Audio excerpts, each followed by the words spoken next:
Nadia Vazina is not only a well-known media personality in Ukraine with a family legacy of radio and television. She's also an entertainer in the United States, where she has lived and performed for years. And she was voted in 2012 the most beautiful woman in Ukraine. I'm sure a title that she has yet to relinquish.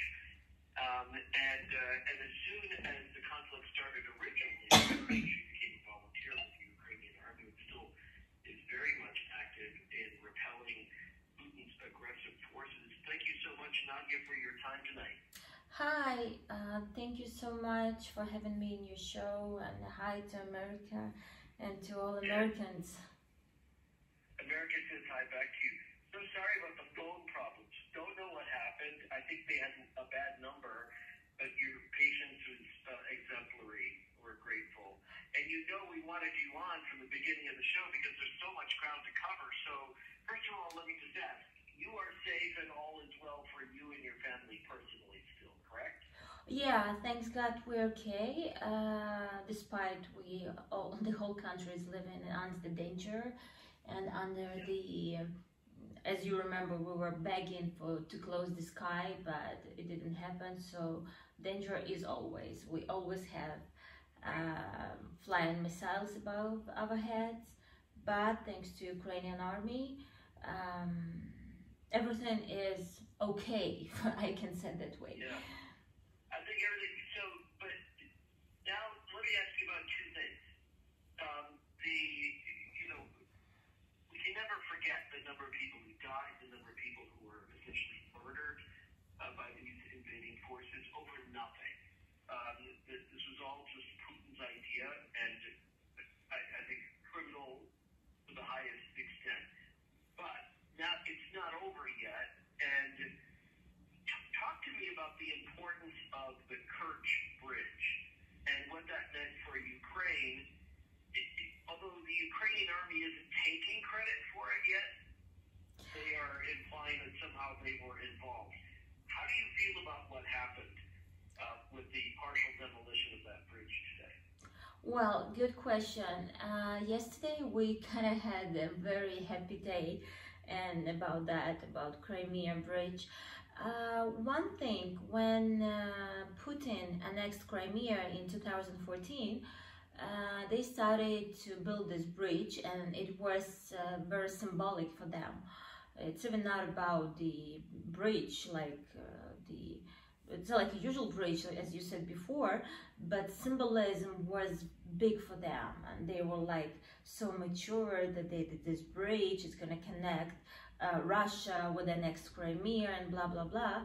And but yesterday happened what happened, and I think that for Putin it was like his little dream, which he built it in his head, to build a new, to go back to USSR kinda, and to annex Crimea and part of Ukraine and this bridge. All his dreams started to fall apart step by step, and yesterday it was like a big part of his silly dreams, crazy dreams, was destroyed. And as Ukrainian President Zelensky and Ukrainian government said, this is just the beginning. Well, and we know that because this is Ukraine, this is part of Ukraine. It always was, and we have to return back everything, every centimeter, every inch of Ukrainian land. We don't want to take anything what is not Ukrainian. We don't need that. We just need ours. This is it. Right. And I think this is where I think the international community is with you very much on this idea that there should be no dealing, with Putin in the sense of saying, well, you can have this part of Ukraine, but not that part of Ukraine. All of Ukraine should be Ukraine. So there shouldn't be anything that he gets to sort of claim. Let me ask you, because I know you're kind of plugged in, as we would say, to these things. Who blew up the bridge? I wish I can say it was me, but yeah. I mean, there seems to be just some debate about who was it and how was it done. And what are they saying in Ukraine today about, was it shot from a plane? Was it from a boat? Was it somebody who sacrificed their life with a bomb strapped to the back? How did this happen? Well, what Ukrainian government and politicians says, well, we don't say anything like super straight, like we did exploded the bridge. No. Ukrainian government says very smart. They say we are returning our territories back, and this is just the beginning. This is it. Right. But that's all they said. They're not saying, yeah, look what we did. We blew up the bridge. No. They're saying, oh look, something happened to the bridge. Yeah. We have the mayor of Kiev, Vitaly Klitschko, famous boxer. Sometimes he says very funny things, and we had troubles with one of the bridges in Kiev long time ago. It was very old bridge, and this bridge needed the reconstruction. And Vitaly Klitschko in the interview said, "Oh, the bridge is very tired, so that's why it's gonna get destroyed by itself." And everybody were like joking on him, like, "Come on, dude, what does it mean? It's very tired." And yesterday, when the Crimea bridge was exploded, he said, "Oops, Crimea bridge was very tired, so it's get destroyed." So that's what Ukrainian government says, and the Russians said that it was the explosion of some vehicle, and that's why the whole bridge not the whole, but the big part of the bridge was totally destroyed.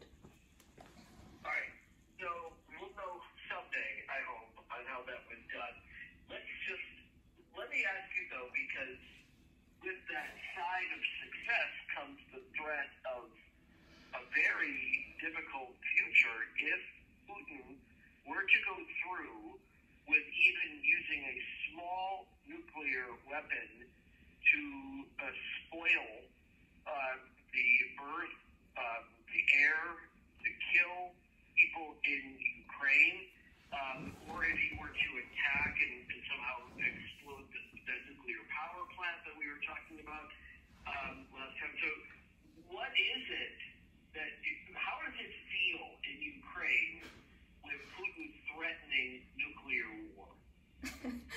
Well, you know what? It's everything is so.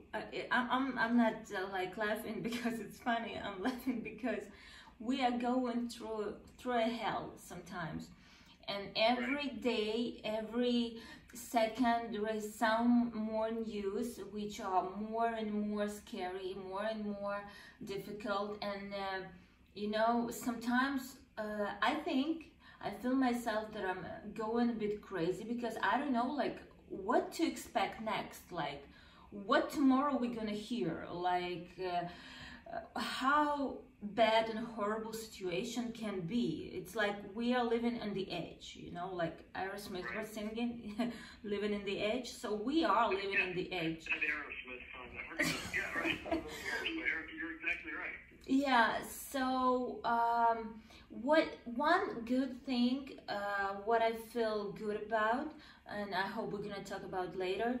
I was going to Donetsk area 2 weeks ago, and what I feel, I see young boys, our soldiers, some of them really young, some of them adults, and I feel how much they are mature, how much they're strong, how much they're self-confident, and I feel that power, I feel that energy, and I feel safe. Even when we hear such crazy ideas of this psycho Putin about nuclear weapon.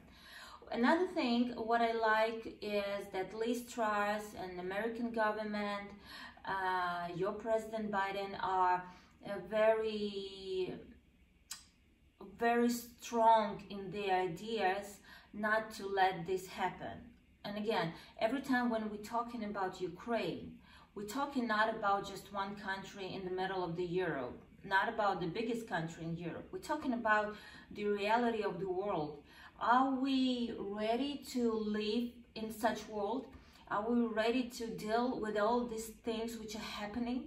Like, if we are dealing with such a horrible war, which even not comparable with the Second World War, with all these horrible, I even don't have such words to describe this war.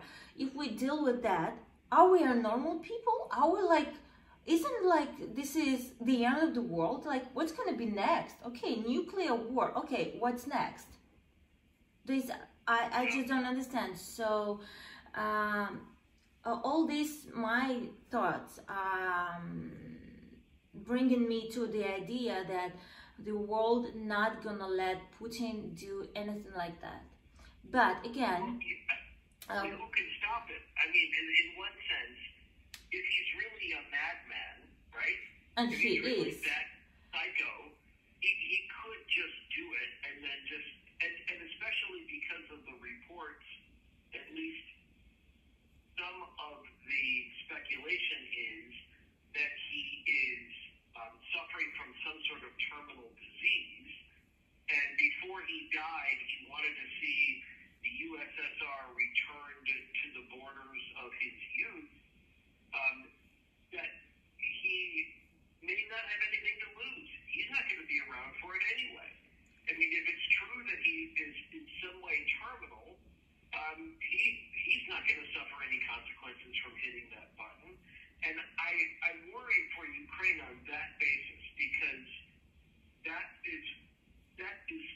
the path, that's the blueprint of somebody who's both psychopathic and powerful. Well, yes, you're right about that. He has nothing to lose, absolutely, for sure. There are two things.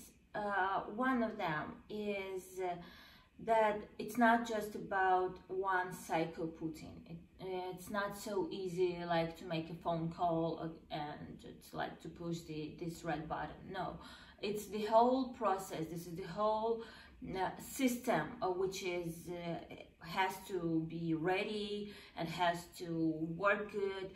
So I think and I hope that there is some normal, it's hard to say normal, but a little bit normal people who's not ready to do that, because in the end, this psycho gonna die, and for sure, but the rest of the people who were in this process, it's gonna be the end for them. They're gonna be in the prison, they're gonna be killed by another people, something will happen to them, and it's gonna be a big amount of people who's gonna be doing, I hope not, but in this process. And another thing, what Liz Truss and Biden said, that if they see that Putin is planning to do something, that they will attack before. So I hope. Unfortunately, that just releases more radioactive material into the atmosphere for the whole planet, and that's going to take a very long time to work out. But here's what I think you make a really good point. And again, we're talking with Nadia Messina. She's a popular media personality in Ukraine. Is that it's not, as much as I wish, the United States or anybody else could threaten Putin enough that he would not do something. I think your bigger point is we have to be focused on the people internally in Russia that can stop him. Because I don't know how much we can do, or China could do, or anybody could do. I think it is inside Russia, people who want to see their children grow up, people that don't feel they're not terminal, they see a future for themselves, and they'll be willing to draw the line somehow and prevent Putin from doing it. Those are the people I hope we're cultivating. Those are the people I think we need to depend on most. Your thought? One thing that about Russian people, you said that they want to live a normal life and blah blah blah. Well, if we talk about normal people, yes. But we see Russians mothers, oh my gosh, I'm gonna tell you one crazy and it's not funny, but it's like, yeah, black humor. Russian mothers and Russian wives, my friends did talk with some of the Russians, and they were preparing, buying graves, like, yes, for their husbands and for their sons, because they are going on war to Ukraine. So they're not fighting against this situation. They're not fighting against Putin, but they are preparing their husbands to go on war, and they already preparing to bury them, because they know that they're not going to come back from Ukraine. You understand that? How crazy they're thinking. So the biggest part of them, a lot of them, are not normal. I don't know how this nation, a lot of the biggest part of Russians went so much crazy.